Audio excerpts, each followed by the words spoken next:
Hello YouTube. Today I have a 2017 Dodge Ram 1500, the Pro Master right here. This is with the engine of the 3.6. It's showing code for the oil pump, and that's a po6dd engine oil pressure control circuits performance stuck. They brought me this oil pump, so taking out and install this one in. Couple 8mm bolt that holding this cover here. Okay, there under the bumper. Right.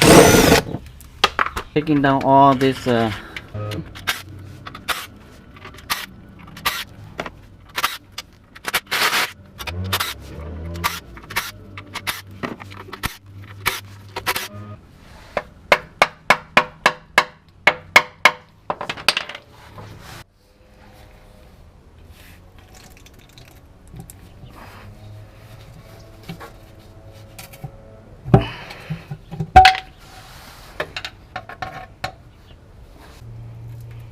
be careful, some oils must be in the oil pans right here. Maybe not drain everything, you know. So just make sure you have the oil to catch.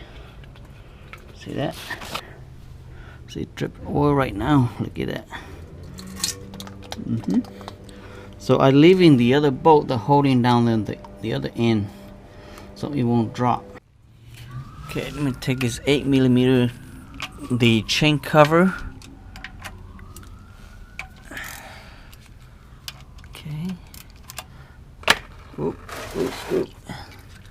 Some oil. This is a T40. Using with this right here to open the bolt that holding the tensioner, the chain tensioner. That's put tight. I don't want to get no strip. Okay, that's loose already. So you have to buy an L wrench or one of this right here. If you have one of this, then that's easy. And the tensioner is this side right here. Let me see, I can take it down the tensioner. Let me put in my chain. In the back of this oil pump right here is a 10mm holding this sucking stick. Take this one out so you can take the suction or suction here. Should pop up. Oh, oop. A lot of oil. Okay, hopefully my camera can see it. And I don't think this chain here have to do anything with alignment, you know, aligning the chain. So when you press down this tensioner here, so you can take it down the chain sprocket or whatever, this chain right here, just press down this and then you can pull this out. Okay, so now it's come off, so I can take my chain sprocket out of the way. This swivel, I got it from AutoZone, and this Duralast brand, and I'm not sure they're still selling it. I think maybe they do, you know, but I hardly see anymore. This is a very short one, which is right behind, right here. My camera won't be able to see it, but you know what I'm doing here. When you come to this point here, you can do it without taking a lot of stuff out. Okay, if you're wondering why you bought the same tool I did, but you don't fit up there, because I had to chip my, you know, almost a half of that. Okay, so to get it really short so I can fit better on mine. Okay, just let you know that. Okay, for in case you want extra room, So you can take the sensor out, and that will be create more room. You can go through here like this. Okay, I'm not sure my camera will be able to see up here, but this is how you do it. Okay, not sure the new one, when you do it, probably a little bit more difficult because you can't take the sensor. You might be able to take the sensor and then you plug it in the sensor, but I would say that would be more difficult. Okay, I'm taking down my tensioner to see if I can get it, because I think that with the tensioner out I should be able to get it. Okay, let me see how much room I have. Get this off. So now I think I can put my hand behind here where the sensor's at. I can feel it. Okay. Okay, you might not be able to see up here, but I can use my finger to pull this like that. See?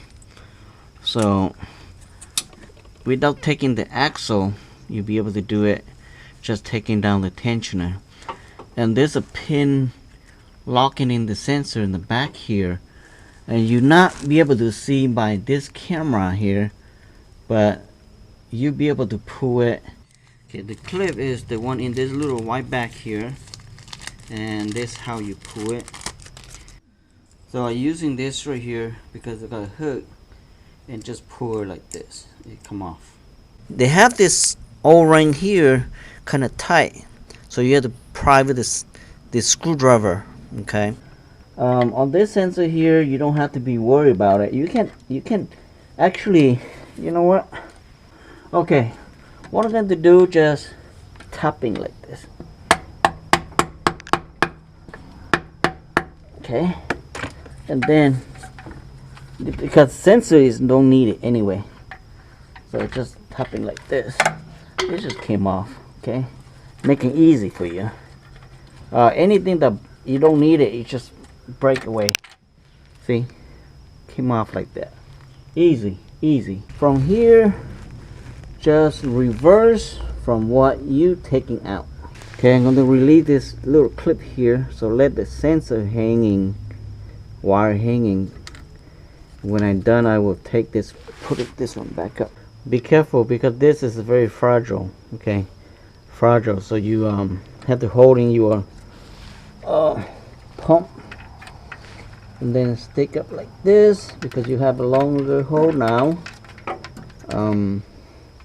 It's still hard because you don't really have much room up here. Okay, like that, and as soon as you stick up there, you can secure this back up, so you will not having problem with that. Okay, not much room because of my camera out in my way, all that stuff, but for you don't have camera, easy. Okay, just let you know, because I put my camera right here, my head is right here next to my camera and all the stuff, but if you don't have one, don't worry, easy. Okay, for that pin up there, you have to take some time to do it. Very struggle, be honest with you. If you don't take the axle out, to put it back up is struggle a little bit, but I can get it done. So you probably get it done too. Depend how big are your hand. If you have a big hand, I would say take the axle out because it's easier that way. Okay, so now I need to fit my chain to the sprocket up there. To install this right here, you have to lose all the bolt. Okay, and then pull this towards the transmission side and then fit into it. Then you can lock it in to like that. One thing about the sensor up there, recommend using a longer than this one is better, but with this right here is fine. And use your plier to push. Okay, pretty much as you reverse from where you're taking out only. If you have struggle on the other one, I would say pretty difficult too, because not much room on this side here. You can slowly go through here and then fit in slowly. Okay. Take your time. Okay, don't force it. Don't get this thing here stripped. Okay, just slowly. I'm using a small one like this only, and slowly tidy it up. On this one, easy over here. I already put this ones in, and pretty easy on this one because a lot of room from here. Not much. It's not difficult. Okay. Now stay up there. My camera won't see it, but just how you do it. Okay. Make sure you have your chain, in the sprocket, because if you don't, you will have a problem because your oil pump won't work. Okay. On this chain sprocket here, going like this, not this way. If you put it this way, I know you did it wrong. Okay, because I about to put it like this, but I watching my video, it was like this, so don't confusing.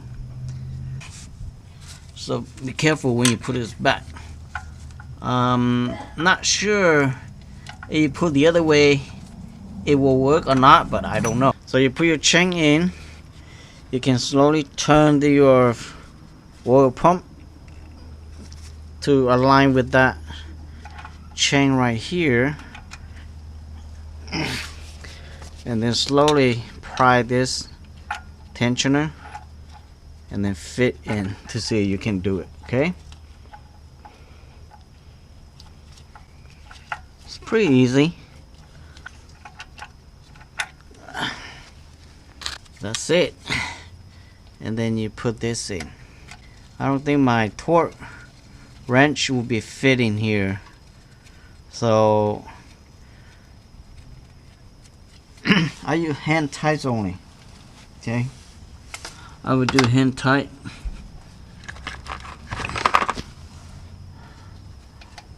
It's about 18, right around 18 foot-pound on this thing here. 18 foot-pound is not that much, but for this little lever right here, it's quite a bit. Okay, because it's so short. Alright, that's good enough. Okay, so remember what I told you, that don't flip the other way.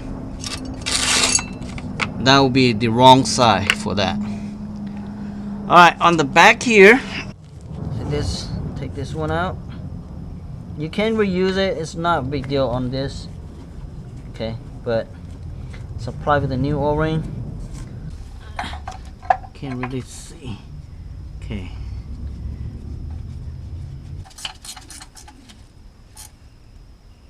Okay, that's it. Alright.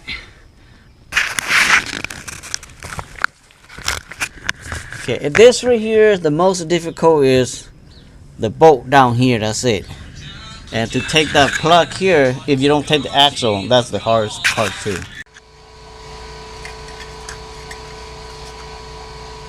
Okay, for some of you wondering what kind of gasket I use, I did not go to Jeep or Chrysler or Dodge to buy their gasket, and I'm using only this ultra black silicone maker that you can buy from Auto Part. It's pretty good. I would say you shouldn't have no issue with this type of oil pan or transmission pan or anything. That I've been using this for many years and it does not cause me any problem. Okay, make sure you put silicone on this and clean it thoroughly with the cart cleaner. And same thing with the up there with the cart cleaner on it. If you don't clean good, it may cause leaking. Okay, but this oil pan is not that difficult to do it. I would say if it leaks later, you can come back and redo it again. Okay, now all my bolts up there. So this little tiny bolt here, you don't need a lot of torque. This thing only require 97 inch-pound or 8 foot-pound only. Okay, and you can do a crisscross and to get this evenly both in. If you when you pry this out, if it's bent, make sure you what do you call it? Bend it back to original shape, so that won't cause any leak later. Okay. All right. So at this point here, it down to the end of the road, and I will say the rest is easy, so you don't have to be watching what I'm doing now, and the most important is already done. So thank you for watching, and don't forget to help me subscribe, okay? And we'll see you guys next video. Bye bye now.